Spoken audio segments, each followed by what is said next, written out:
Okay, this is part two, part two of this video about Lou Reed's rock and roll, and I was just finishing up this thought about David Bowie and Lou Reed, and how they once got into a physical altercation over dinner when David Bowie suggested, not in a mean way apparently, that Lou Reed sober up before he produced his album, and Lou Reed basically tried to punch him out, but they made up after that. So let's talk about this song, Rock and Roll, by Lou Reed, Mr. Lou Reed, and it was originally recorded with the Velvet Underground, but Lou Reed played it for years as a solo artist as well, and the song is autobiographical as well. I mean, most songs are, when it comes down to it, but this song, you know, he's singing it about Jenny, the 5-year-old girl. You know, and when I heard it back in the early 80s, I thought, yeah, he was singing about this little girl whose life was saved by rock and roll. But of course it's about himself.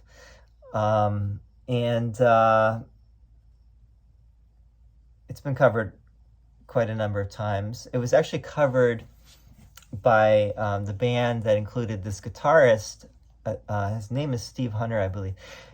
You got to listen to this album, Rock and Roll Animal, that Lou Reed did. I think it was from like 74, 75. It's brilliant, with Steve Hunter on guitar. There was another guitar player as well, but the guitar work on that album is just out of this world. Like, listen to Sweet Jane and Heroin. Just mind-blowing guitar playing. I think it's Steve Hunter. But anyway, Jenny said when she was just 5 years old, there was nothing happening at all. Every time she puts on the radio, there was nothing going down at all, not at all. Then one fine morning, she puts on a New York station. You know, she couldn't believe what she heard at all. She started shaking to that fine, fine music. You know, her life was saved by rock and roll. Despite all the amputations, you know, you could just go out and dance to a rock and roll station. It was all right.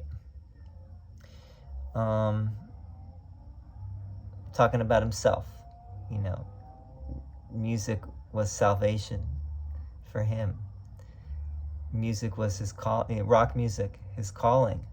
If he hadn't found that, you know, what would have happened? He found his people. He found his tribe. He recognized, as so many of us do, that it's out there. You know, the same thing that we've been searching for is already out there. That was how I felt when I discovered yoga, or it discovered me. I was like, oh my God, people that the same kind of people that I am, they're all out there. And this thing is out there too. And, you know, it's like that the truth is out there. All you need to do is go look for it. It's already in existence. If you don't think so, you know, you're hiding your head in the sand.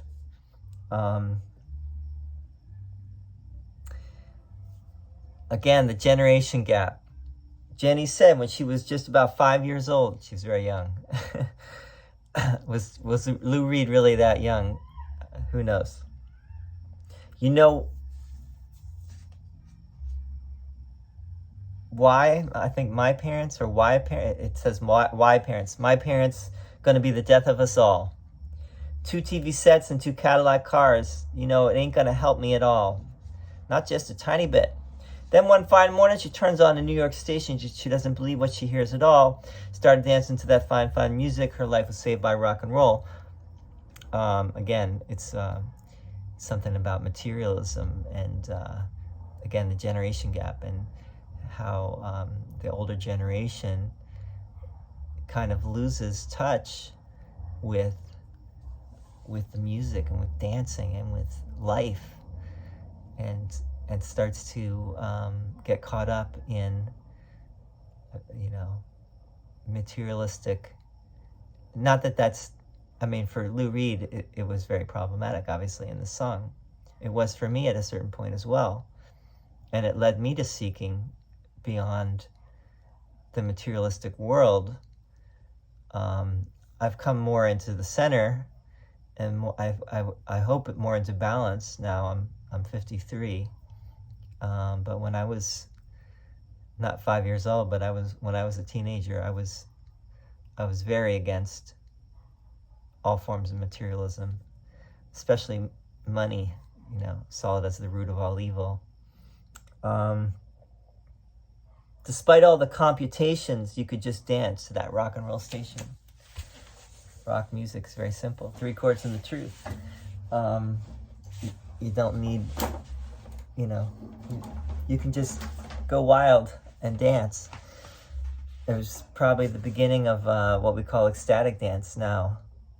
And it goes way back. It wasn't the beginning of anything, actually. It was just a continuation of things that have been around forever. Tribal dancing and so on. Baby, it was all right. It was all right. And then he's talking about Jenny dancing, which is really cool. He's like, here she comes now. Then he goes back to the first verse again.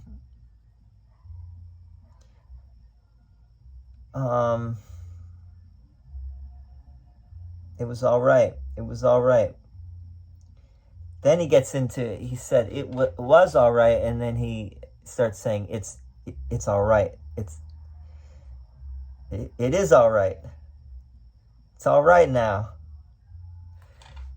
Now this is around the same time that the band Free came out with their song All Right Now, and this thing, the being all right, is used so much in rock music. Like John Lennon used it, like at the end of Revolution. All right. All right. Everything's gonna be all right. Bob Marley. So you either have it's gonna be all right, it was all right, like in this song, or it is all right. It's all right now.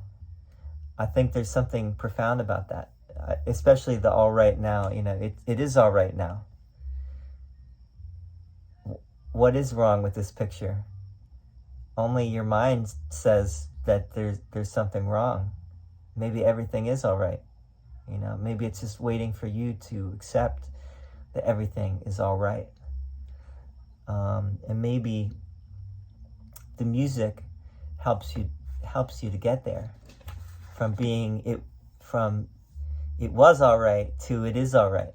And I think that's one big reason why I want to talk about this song, because I think Lou Reed was really onto something, and he, on some level, I don't know, how profound a thinker he was. I think he was, because he was a profound guy. He was also, like I said before, a notable asshole. He put down many other artists, like the Beatles and the Doors, and a bunch of other major artists, contemporaries of his, and he basically said his music was better, the Velvet Underground's music was better, which is debatable. I mean, it might have been more artistic,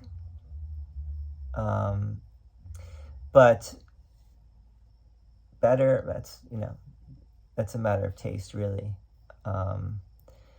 And sure, you could get a group of people, of music critics together and debate these things on a more,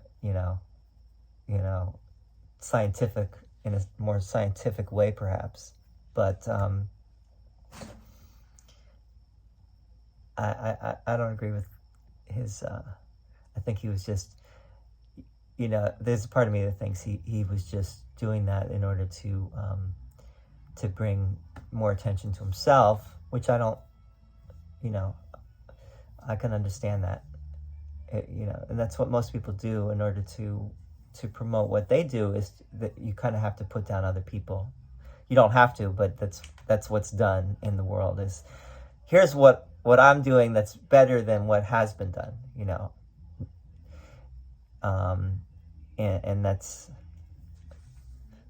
many books are like that. Like, this is why this book is different and better, because the other authors didn't get into this, which is what I'm getting into, and I'm going to tell you, the real deal here.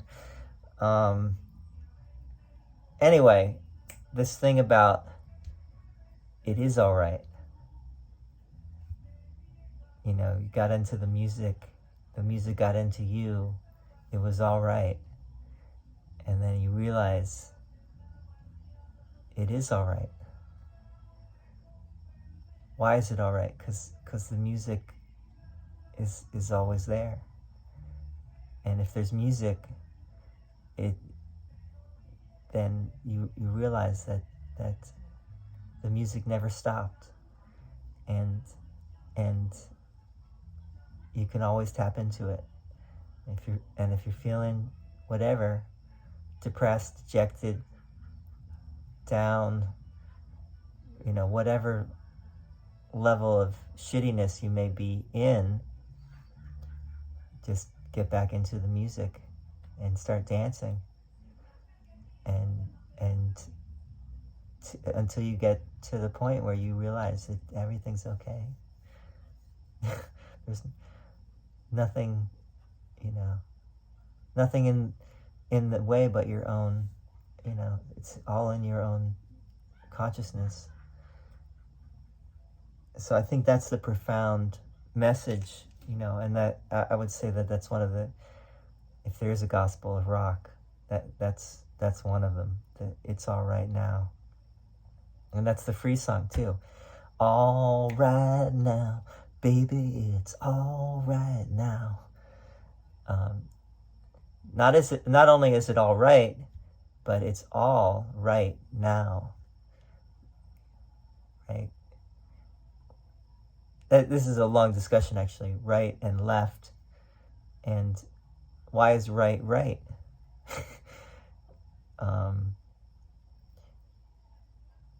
When you get to the all right, there's nothing left, because there's only, it's all right, and it's all right now. It's now. There's only now. There's no time. There's only now. And you can get into the timelessness of it by just losing yourself in the music. And on that note, I think it's time to end this and just say thank you for listening, and rock on.